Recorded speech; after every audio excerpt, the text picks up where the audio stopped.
जय श्री कृष्णा, राधे राधे। आइए आज हम सुनेंगे गोवत्स द्वादशी की व्रत कथा। इस दिन गायों की सेवा करने से महान कार्यों को करने जितना फल मिलता है। भविष्य पुराण के अनुसार जो व्यक्ति गोवत्स द्वादशी के दिन गायों के बछड़े की पूजा करता है, व्रत करता है और सभी सुखों का आनंद प्राप्त कर लेता है। इस व्रत को खासतौर महिलाएं अपनी संतान की लंबी आयु के लिए, जिन महिलाओं के संतान नहीं होती वह संतान प्राप्ति की इच्छा से भी इस व्रत को रख सकती है। इस दिन बछ बारस की पूजा करने के साथ व्रत कथा भी अवश्य ही सुननी चाहिए। आइए भक्तों, पूरी श्रद्धा प्रसन्नचित्त मन से इस कथा को सुनते हैं। एक गांव में एक साहूकार रहता था जिसके 7 बेटे थे। एक बार साहूकार ने एक तालाब बनवाया, लेकिन 12 वर्षों तक भी वह तालाब नहीं भर सका। इससे परेशान होकर साहूकार कुछ विद्वान पंडितों के पास गया। उसने पूछा, इतने दिन हो गए लेकिन मेरा तालाब क्यों नहीं भरता है? तब पंडितों ने कहा, तुम्हें तुम्हारे बेटे या फिर बड़े पोते की बलि देनी होगी, तभी यह तालाब भरेगा। तब साहूकार ने अपनी बड़ी बहू को उसके माता पिता के घर भेज दिया और पीछे से अपने बड़े पोते की बलि दे दी, जिसके बाद तेजी से बारिश हुई और तालाब पूरा भर गया। इसके बाद बछ बारस आई और सभी ने कहा कि अपना तालाब पूरा भर गया है, इसकी पूजा करने चलो। साहूकार अपने परिवार के साथ तालाब की पूजा करने गया। वह दासी से बोल गया था कि गेहूला को पका लेना। गेहूला से का मतलब गेहूं के धान से। दासी समझ नहीं पाई थी। दरअसल गेहूला गाय के बछड़े का नाम था और उसने गेहूला को ही पका दिया।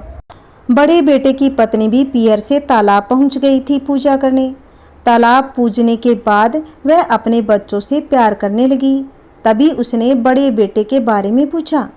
तभी तालाब में से मिट्टी में एक लिपटा हुआ उसका बड़ा बेटा निकला और बोला कि माँ, मुझे भी तो प्यार करो।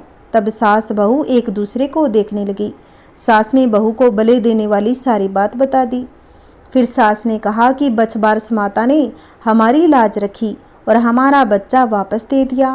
तालाब की पूजा करने के बाद जब वह घर वापस आई तो उन्होंने देखा बछड़ा नहीं था। साहूकार ने दासी से पूछा कि बछड़ा कहाँ है? तो दासी ने कहा, आपने ही तो उसे पकाने को कहा था। साहूकार ने कहा, एक पाप तो अभी उतरा ही है, तुमने दूसरा पाप कर दिया। साहूकार ने पका हुआ बछड़ा मिट्टी में दबा दिया।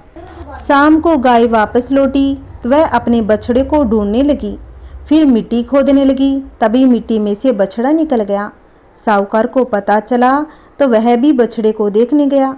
उसने देखा कि बछड़ा गाय का दूध पीने में व्यस्त था। तब साहूकार ने पूरे गांव में यह बात फैला दी, हर बेटे की माँ को बछ बारस का व्रत करना चाहिए और तालाब पूजना चाहिए। हे बछ बारस माता, जैसा साहूकार की बहू को दिया वैसा हमें भी देना। कहानी कहते सुनते सभी की मनोकामना पूर्ण करना। आइए सुनते हैं दूसरी कहानी। प्राचीन समय में भारत में सुवर्णपुर नामक एक नगर था। वहाँ देवदानी नाम का एक राजा राज्य करता था। उसके पास एक गाय और एक भैंस थी। उनकी 2 रानियां थीं। एक का नाम था सीता और दूसरी का नाम था गीता। सीता को भैंस से बड़ा ही लगाव था। वह उसे बहुत ही नरम व्यवहार करती थी। उसे अपनी सखी के समान प्यार करती। राजा की दूसरी रानी गीता गाय की सखी यानी सहेली के समान और बछड़े से पुत्र समान प्यार और व्यवहार करती। यह देखकर भैंस ने एक दिन रानी सीता से कहा, गाय बछड़ा होने पर गीता रानी मुझसे ईर्ष्या करती है। इस पर सीता ने कहा, यदि ऐसी बात है तब मैं सब ठीक कर लूँगी। सीता ने उसी दिन गाय के बछड़े को काटकर गेहूं की राशि में दबा दिया। इस घटना के बारे में किसी को कुछ भी पता नहीं चलता, किंतु जब राजा भोजन करने बैठा तभी मांस और रक्त की वर्षा होने लगी। महल में चारों ओर रक्त तथा मांस दिखाई देने लगा। राजा की भोजन की थाली में भी मलमूत्र आदि की बांस आने लगी। यह सब देखकर राजा को बहुत ही चिंता हुई। उसी समय आकाशवाणी हुई कि हे राजा, तेरी रानी ने गाय के बछड़े को काटकर गेहूं की राशि में दबा दिया है। इसी कारण यह सब हो रहा है। कल गोवत्स द्वादशी है, इसीलिए कल अपनी भैंस को नगर से बाहर निकाल दीजिए और गाय तथा बछड़े की पूजा करें। इस दिन आप गाय का दूध तथा कटे फलों का भोजन में त्याग करें। इससे आपकी रानी द्वारा किया गया पाप नष्ट हो जाएगा और बछड़ा भी जिंदा हो जाएगा। अतः तभी से गोवत्स द्वादशी के दिन गाय बछड़े की पूजा करने का महत्व माना जाता है तथा गाय और बछड़ों की सेवा की जाती है। आइए सुनते हैं एक और कथा।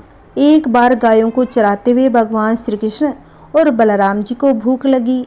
उन्होंने अपने सखाओं से कहा, हे मित्र, यहाँ पास ही में कुछ ब्राह्मण यज्ञ कर रहे हैं, तुम उनसे हम सब के लिए कुछ भोजन मांग लाओ। ग्वाल बाल गए और बड़े विनम्र भाव से प्रार्थना कर भोजन सामग्री मांगी, परंतु ब्राह्मण लोग स्वर्ग आदि लोक के सुख की कामनाओं की पूर्ति के लिए उस यज्ञ में इतने खो चुके थे कि उन्होंने इस बात की तरफ कोई ध्यान ही नहीं दिया। यह अन्न स्वयं भगवान श्री कृष्ण मांग रहे थे। ग्वाल बाल खाली हाथ तक लौटकर आ गए तो प्रभु ने कहा, अब तुम उनकी पत्नियों से जाकर मांगना। ग्वाल बाल गए और जैसे ही ब्राह्मणों की पत्नियों ने सुना कि श्री कृष्ण पास ही हैं, उन्हें भूख लगी हुई है, तो इतने समय से जिन नंदलाल की लीला कथा वे सुनती आई, आज उनका दर्शन होगा, ऐसा सोचकर वे लोग लाज का त्याग कर अपने भाई बंधुओं और पति की आज्ञा को छोड़कर प्रभु के पास आई और उन्हें मीठे दही भात का भोग लगाया। ब्राह्मणों ने उन्हें यहाँ तक कह दिया था, अगर आज तुम चली गई तो हमसे नाता तोड़कर ही जाना। वे फिर भी आ गई।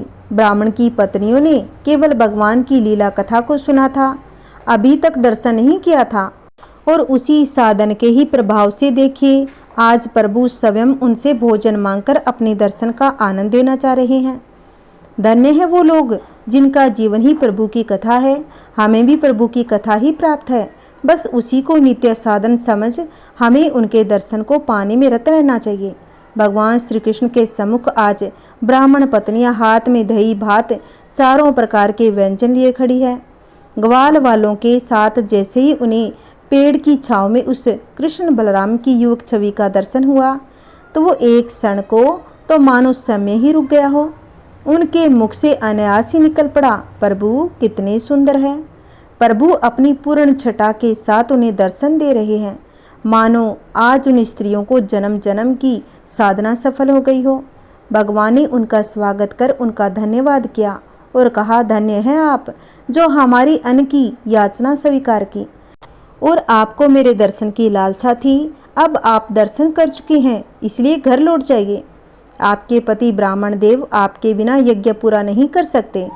यज्ञ पत्नियों ने कहा, प्रभु हम उनसे लड़कर सब बंधनों का त्याग करके आपके पास आ गए हैं, और एक बार जो आपका हो जाता है, जिसे आप एक बार स्वीकार कर लेते हैं, उसे संसार में दोबारा नहीं जाना पड़ता ना प्रभु, तो आप हमें ऐसी आज्ञा मत दीजिए।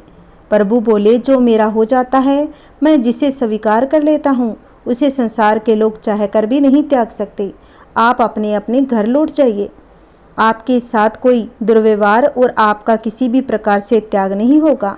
भगवान श्री कृष्ण ने पहले सभी ग्वाल वालों को प्रेम से लाया गया भोजन खिलाया, फिर स्वयं खाया।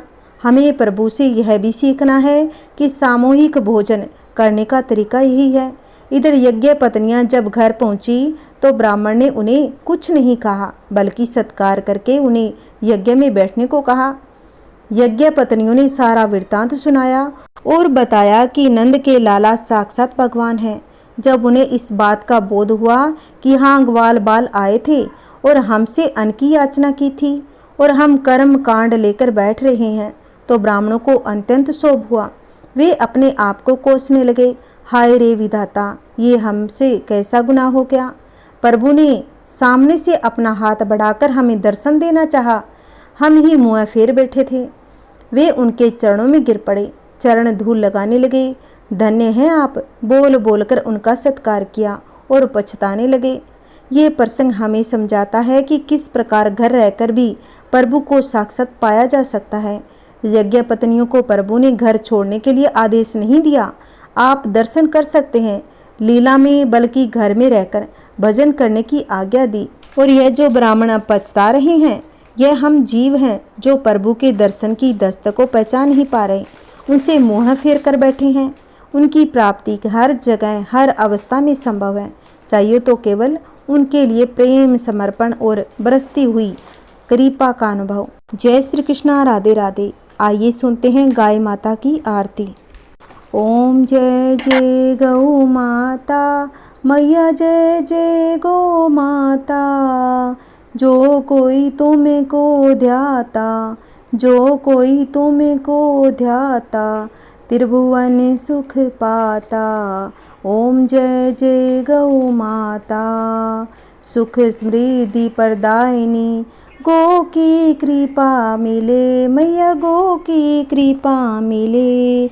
जो करे गो की सेवा, जो करे गो की सेवा, पल में विपत्ति टले। ओम जय जय गौ माता। आयु ओज विकासिनी, जन जन की माई, मैया जन जन की माई। शत्रु मित्र सुत जाने, शत्रु मित्र सुत जाने, सबकी सुखदाई। ओम जय जय गौ माता।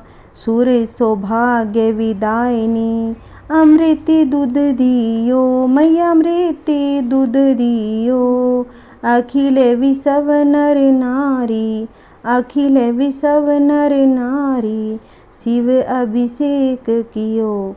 ओम जय जय गौ माता। ममता मई मन भाविनी, तुम ही जग माता, मैया तुम ही जग माता। जग की पालनहारी, जग की पालनहारी, कामधेनु माता। ओम जय जय गौ माता। संकट रोग विनाशिनी, सुर महिमा गाई, मैया सुर महिमा गाई। गौशाला की सेवा, गौशाला की सेवा, संतन मन भाई। ओम जय जय गौ माता।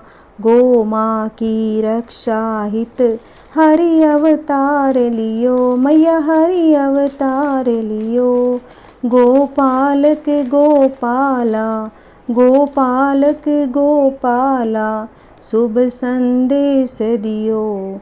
ओम जय जय गौ माता। श्री गौ माता की आरती, जो कोई सुत गावे, मैया जो कोई सुत गावे। पदम कहत वे तरणी, पदम कहत वे तरणी, भव से तर जावे। ओम जय जय गौ माता। जय जय गौ माता, मैया जय गौ माता। बोलिए गौ माता की जय। ओम नमः शिवाय। जय श्री कृष्णा। राधे राधे।